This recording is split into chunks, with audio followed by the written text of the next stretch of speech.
오늘은 세상 죄를 지고 가는 하나님의 어린 양이라는 제목으로 말씀을 함께 나누고자 합니다. 우리가 오늘 성경을 읽으면서 복음서를 읽는데 예수님 이야기보다 오늘은 침례 요한 이야기가 훨씬 더 많이 나오는 것을 보게 됩니다. 그래서 오늘은 침례 요한에 대한 말씀을 좀 드리고자 합니다. 침례 요한을 굳이 이렇게 언급해야 하는 이유가 뭘까 생각해 보면 성경에서 침례 요한을 굉장히 비중 있게 다룹니다. 왜냐하면 사복음서 전체에서 다 다루기 때문에 그렇습니다. 마태복음에서도 회개하라 천국이 가까웠느니라 라는 모습으로, 마가복음에서도 이 약대 트롯을 입은 이 광야의 선지자의 모습을 다루고, 누가복음에는 심지어 그의 출생에 대한 비밀까지 알려주고 있습니다. 그리고 오늘 요한복음에서는 우리가 읽은 본문처럼 이게 긴 본문으로 침례 요한을 설명하고 있는 것을 보게 됩니다. 우리가 이 사복음서 전체에서 다룬다라는 건 좀 의미가 있습니다. 우리가 예수님의 기적이 굉장히 많은데 사복음서 전체에서 다 다루는 기적은 딱 하나밖에 없다라는 말씀을 드렸죠. 그게 뭡니까? 오병이어 기적. 오병이어 기적. 제가 여러 번 해도 잘 모르시는군요, 여러분. 저는 이걸 엄청 귀에 거의 여러 번 읽을 정도로 말씀드렸다 생각하는데 딱 하나밖에 없어요. 오병이어 기적밖에. 그러니까 우리가 예수님 기적을 많이 알고 있지만 사복음서에서 다 다룬다는 것은 그런 의미가 있습니다. 근데 침례 요한도 복음서 한두 군데에서 다루고 안 나오는 게 아니라 전 복음서에서 다 예수님 등장 전에 길을 예비하는 자로서 이 베프티스트 존, 침례자 요한을 언급하고 있어요. 그래서 저도 오늘 이 침례 요한에 대해서 한번 말씀을 묵상함으로써 그가 가리키는 곳에 누가 계신지, 그가 외치는 소리 가운데 핵심은 무엇인지 그 내용을 함께 살펴보기를 원합니다. 보통 성경에서 사람을 이렇게 살펴볼 때 성경은 그 사람에 대해서 그렇게 많은 관심을 두고 있지는 않습니다. 대체적으로 우리가 많은 사람이 있지만, 한 예를 들면 모세 같은 사람도 우리가 모세에 대해서 잘 알고 있는 것 같지만 실제로 모세가 왕궁에서 어떻게 살았는지 성경에 기록이 되어 있지 않습니다. 왕궁에 들어가던 그 갈대 상자에 담긴 모세의 모습만 잠깐 나오지 이집트 왕궁 안에서의 어떤 일은 모르는 것이죠. 사실 이집트 그 당시에 왕궁 안에서는 이 왕가 전쟁이 굉장히 치열했습니다. 서로 세력 전쟁이 굉장히 치열했어요. 그래서 가장 많이 당하는 죽음이 독살이었습니다. 그래서 많은 왕들과 왕자들이 독살의 위험에 있어서 노출되어 있었고, 그래서 늘 두려운 마음에 정신질환까지 앓을 정도로 굉장히 두려운 곳이 왕궁이었어요. 그런데 이 모세가 그것도 입양된 자로서, 그리고 히브리인의 모습을 한 이 왕자가 어떻게 왕궁 안에서 살아남았는지, 그 굉장한 놀라운 일입니다.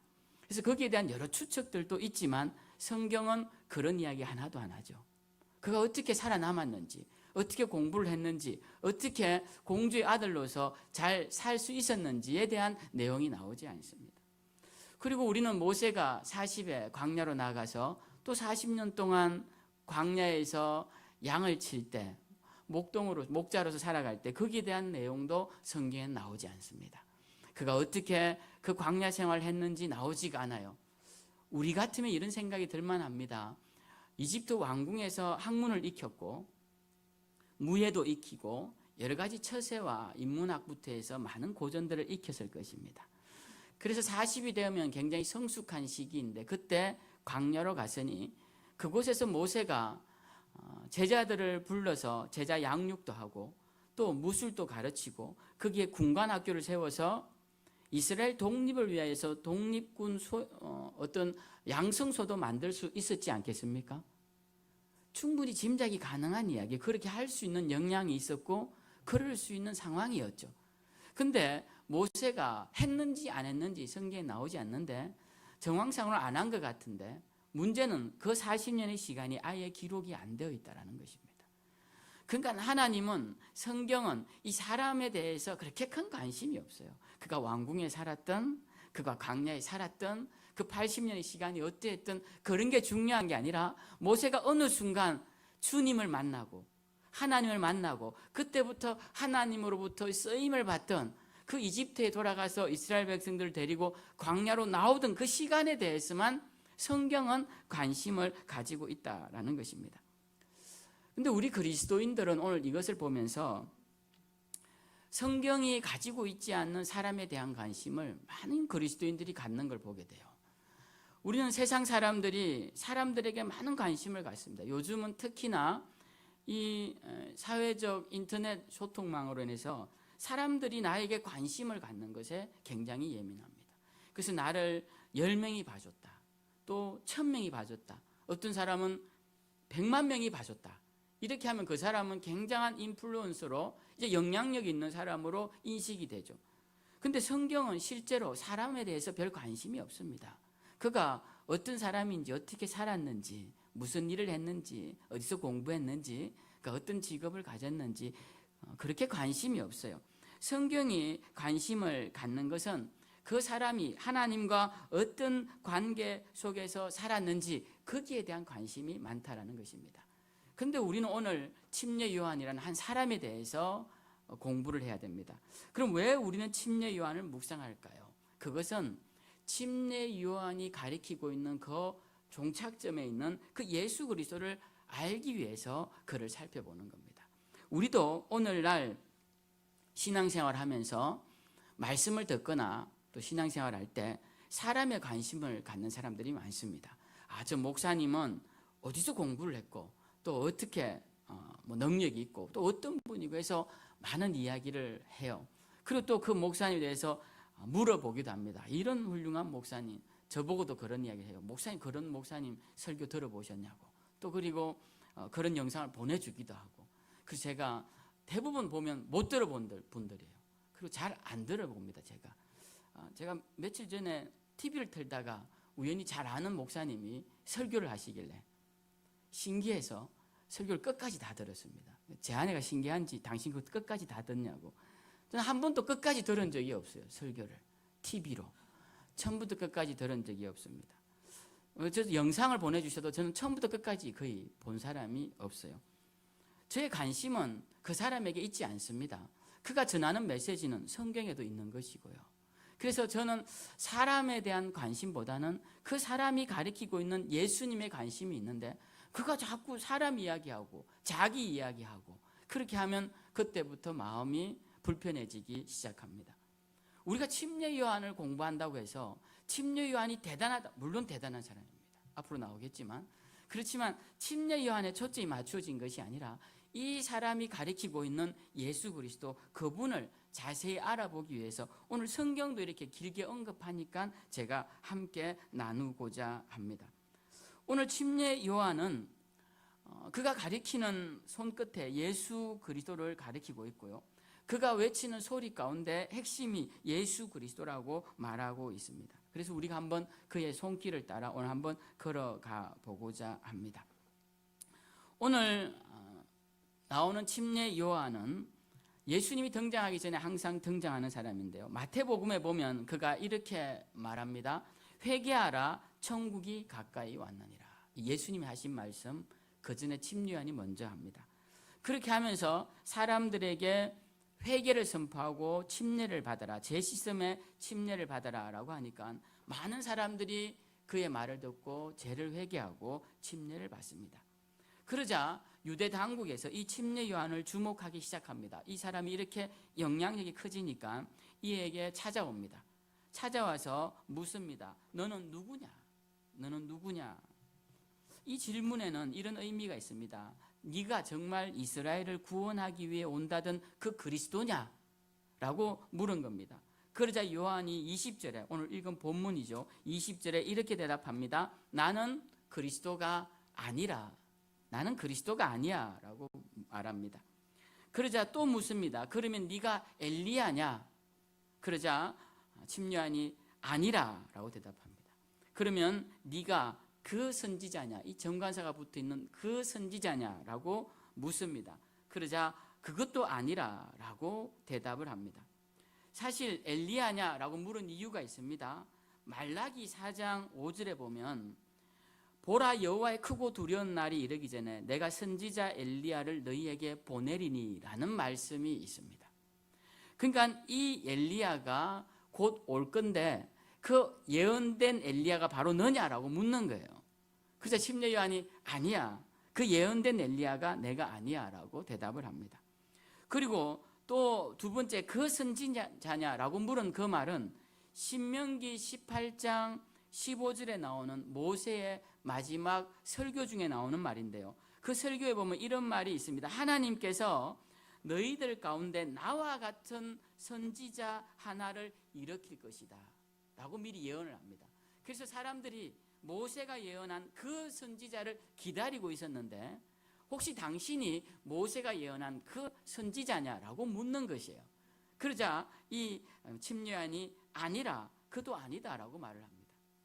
근데 예수님께서 요한을 대하여 말씀하실 때 아니다, 그가 말라기에 예언된 엘리야 맞다라고 말씀을 하시죠.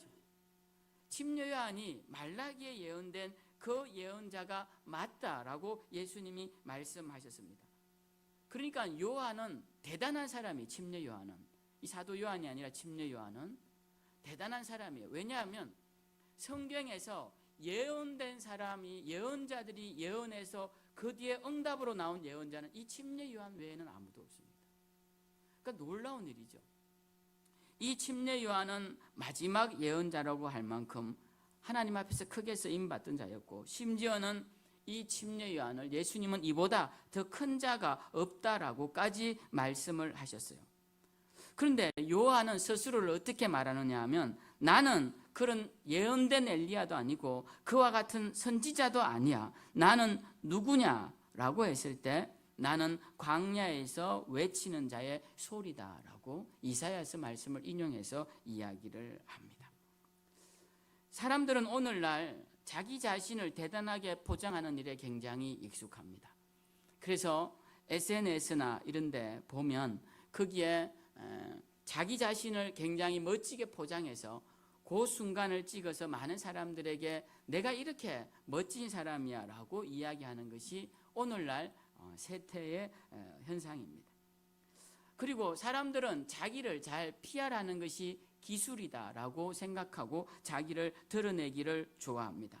그런데 침례 요한은 자기 자신을 도리어 대단치 않은 존재라고 말을 하고 있습니다. 우리가 오늘 이 말씀을 보면서 침례 요한이 참 훌륭하다라는 생각을 하는데요, 침례 요한은 자신을 이렇게 분명하게 말합니다. 주의 길을 곧게 하라고 광야에서 외치는 자의 소리라고 표현을 합니다. 여러분, 이 소리라는 말은 참 어떻게 생각하면 허망하기 이를 데 없는 것입니다. 제가 이렇게 목청을 높여서 크게 외쳐도 이게 1분, 2분 있으면 다 지나가 버리죠. 파동으로 다 흩어져 버리고 맙니다. 제가 한 3, 40분 설교를 목청껏 해도 1시간이 지나면 여러분 속에 남는 문장은 거의 몇 글자가 남아있지 않을 거예요. 그냥 좋았다, 안 좋았다, 이 정도만 남아있게 될 것입니다. 그럼에도 불구하고 이 소리는 계속 질러야 되죠. 요즘은 이 소리를 기억하고자 녹음도 하고 영상도 남겨서 계속적으로 듣지만 저는 그것도 썩 좋은 건 아닌 것 같은 생각이 듭니다. 왜냐하면 소리는 원래 사라지기 위해 존재하는 것인데 그걸 자꾸 살려가지고 또 듣고 하는 것이 과연 좋을까?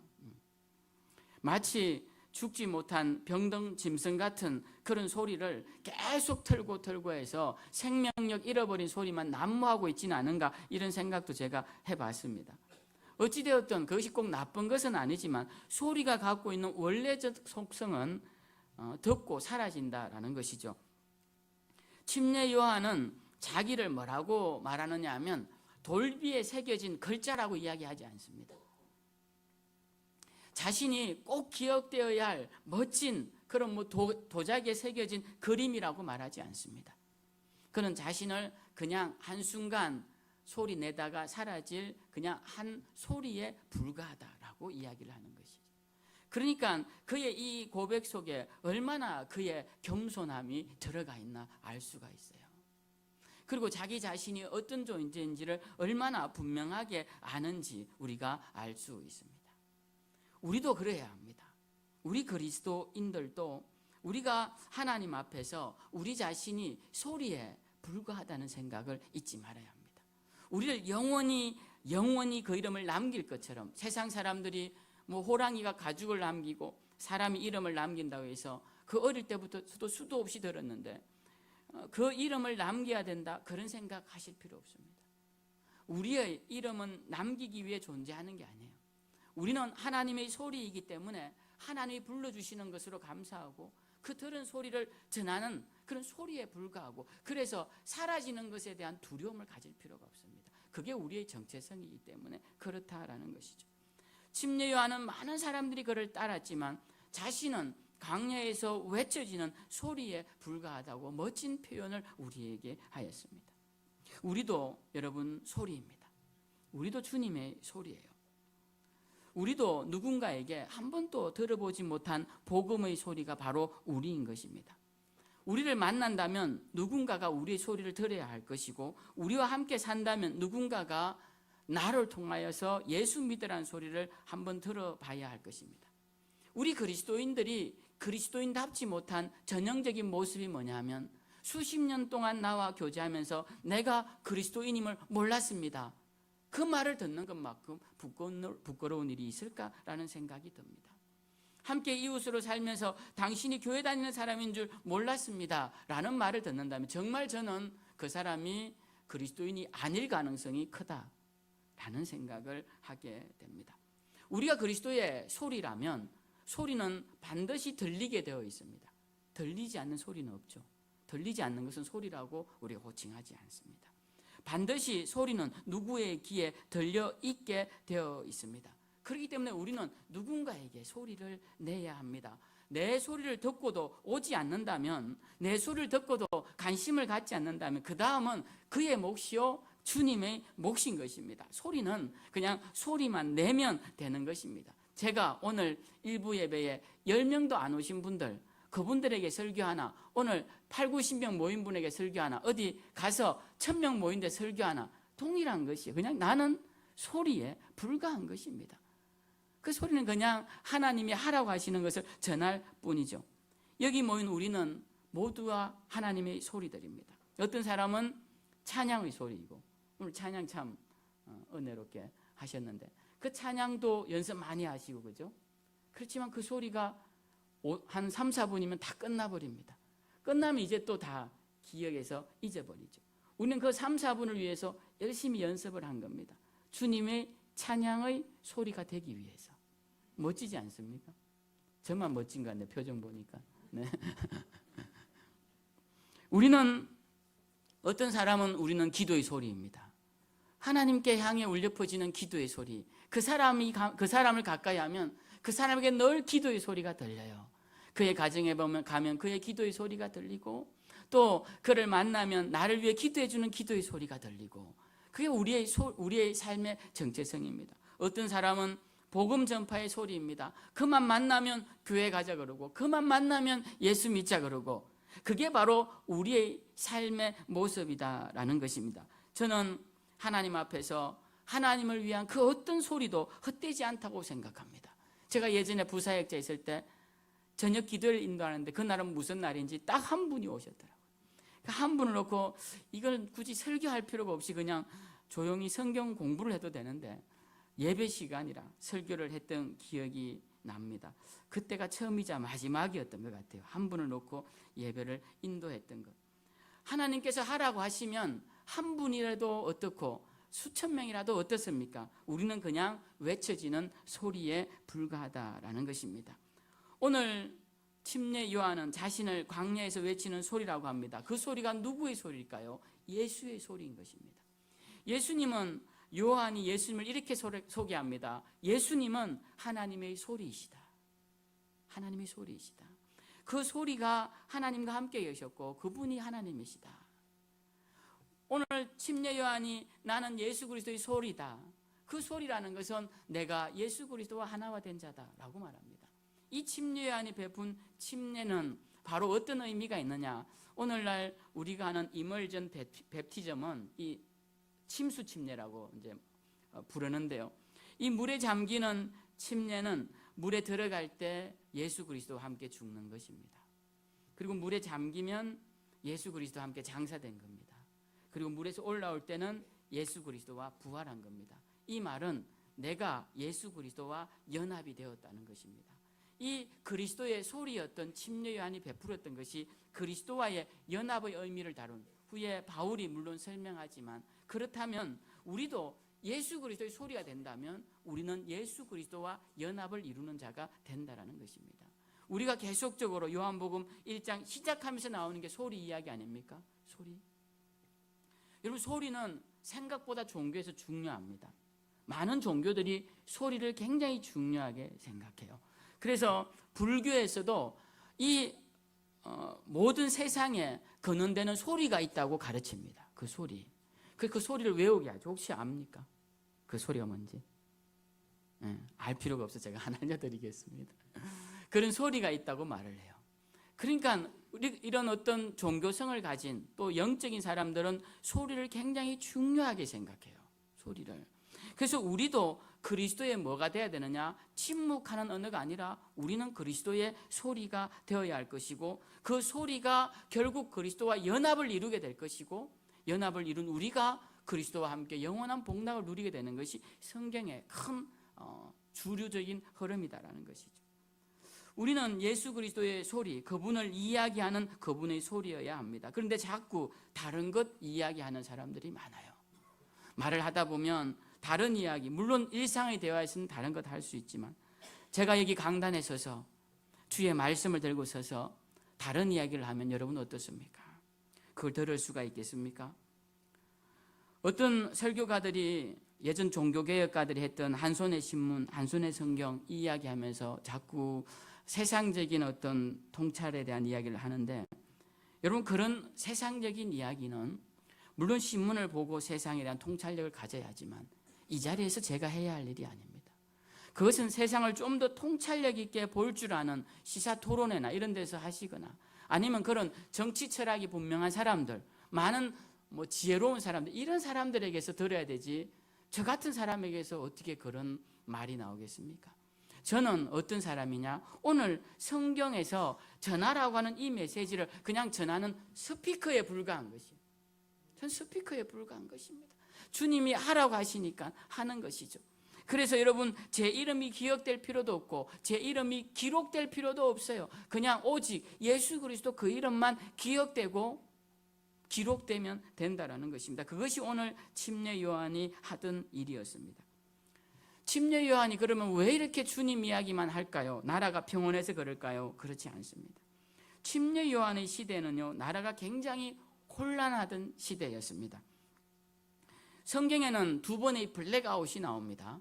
창세기로부터 출애굽기로 넘어갈 때 430년에 깜깜한 암흑기가 나오고요. 성경 기록이 안 되어 있죠. 그리고 말라기에서 마태복음으로 넘어올 때 그때도 400년 정도의 블랙아웃이 있습니다. 아무것도 기록이 안 되어 있죠. 그래서 성경은 두 번의 이런 깜깜한 역사적 암흑기가 나오는데요.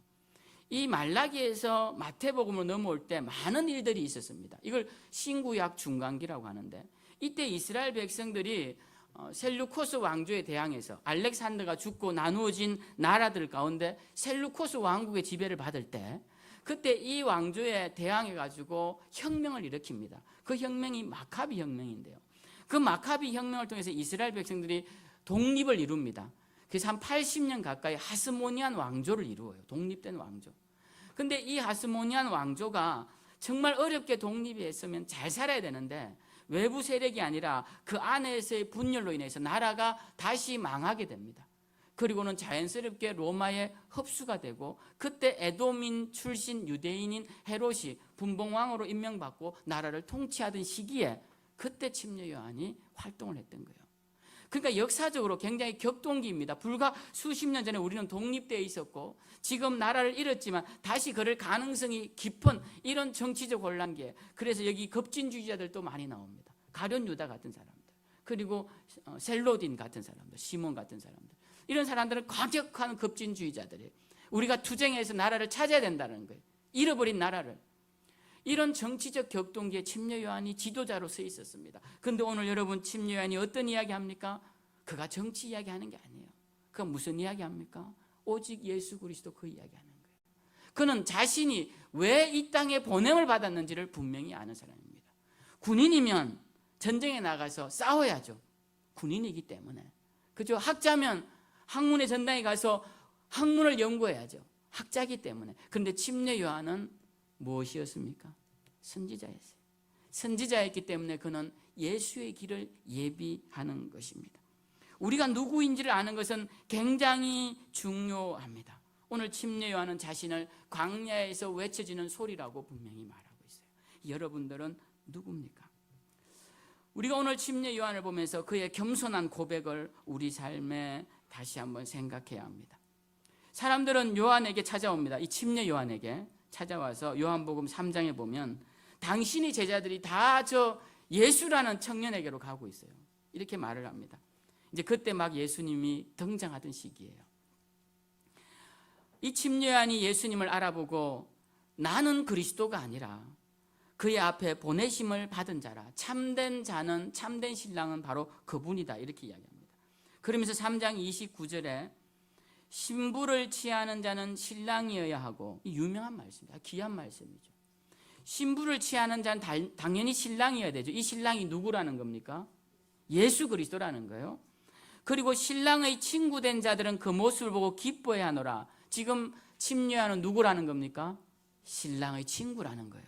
그러면서 이렇게 고백해요. 나는 이 모습을 보면서, 신랑이 신부를 취하는 모습을 보면서 내 안에 기쁨이 충만하도다. 우리가 이 자기의 세력이 조금만 잃어버리면 막 흥분합니다. 내 것을 잃은 것처럼. 근데 오늘 침례 요한은 그러지 않아요. 자기를 따르던 제자들이 주님께로 가니까 마지막에는 이렇게까지 말합니다. 그분은 흥하여야 하고 나는 쇠하여야 하리라. 얼마나 멋진 말입니까? 우리가 주님 앞에서 주의 일을 할 때 우리의 생명은 연한이 있습니다. 시간이 지나면 강해지겠습니까? 그렇지 않죠. 다 병들고 그러다가 곧 이제 주님 나라로 가게 돼요. 우리는 쇠할 수밖에 없습니다. 그러나 우리가 바라기는 내가 쇠하는 것만큼 우리 주님이 흥해진다면, 그걸 볼 수 있다면 얼마나 좋아요. 내가 쇠해지는 만큼, 내가 연약해지는 만큼, 내가 주님 나라 가까이 가는 날이 가까워지는 만큼 우리 주님의 영광을 내가 조금 더 많이 드러냈다면 얼마나 복된 삶이냐는 거예요. 침례 요한이 그렇게 말하고 있습니다. 그는 흥하여야 하고 나는 쇠하여야 하리라. 결국 침례 요한은 목배임을 당하고 참수형으로 죽게 되죠. 너무나 세상적으로 볼 때는 비극적인 삶입니다. 그러나 그는 그의 생애가 몇 년인지는 모르겠지만 예수님보다 6개월 먼저 태어나시고 3년 정도 더 일찍 죽으셨으니까 대충 나이는 나오죠. 그의 젊은 30대 그 짧은 생애지만 그가 하나님 앞에 드려진 그 선지자로의 삶은 멋지게 살았다라는 것입니다. 오늘 침례 요한 이야기를 조금 더 해보죠. 침례 요한은 자신을 이렇게 평가합니다. 오늘 우리가 읽은 본문에 보면 27절에 내 뒤에 오시는 그이라 나는 그의, 우리 같이 한번 읽어보겠습니다. 자, 시작.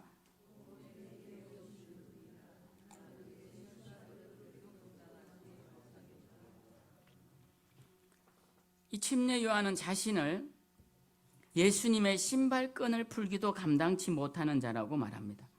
그 당시 유대인들은 샌들처럼 밑창이 있고 위에 끈으로 조이는 형태의 신발을 신고 다녔는데요. 유대 사회에서 이 랍비 선생님들의 신발을 우리는 누가 이렇게 묶어줄 것 같습니까?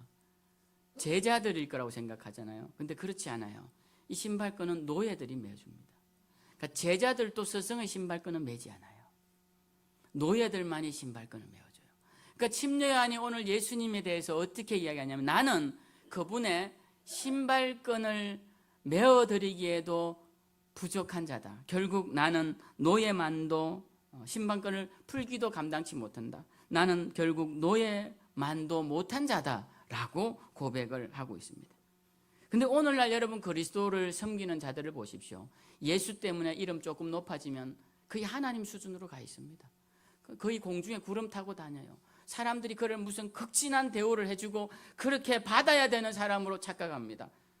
정말 예수님의 길을 예비했던 사람은 신발끈을 풀기에도 감당치 못하는 노예만도 못한 자라고 소개하는데, 오늘날 그의 후손들이라고 말하는 복음 전하는 자들은 신발끈을 푸는 수준이 아니라 예수님과 거의 동급 수준으로 다니면서 그의 영광을 가로채서 자기의 이름을 높이는데 사용하고 있으니 오늘날 이 교회가 하나님 앞에 심판받아도 마땅하다라는 것입니다.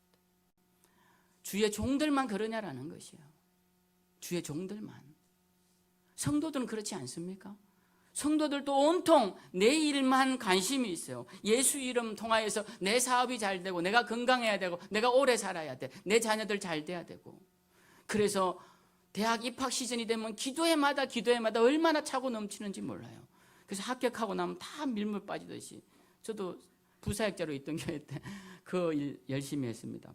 부교역자리 돌아가면서 기도회 인도해요. 대학 합격하달라고. 여러분, 누구를 비난하기보다는 우리 자신을 돌아봐야 합니다.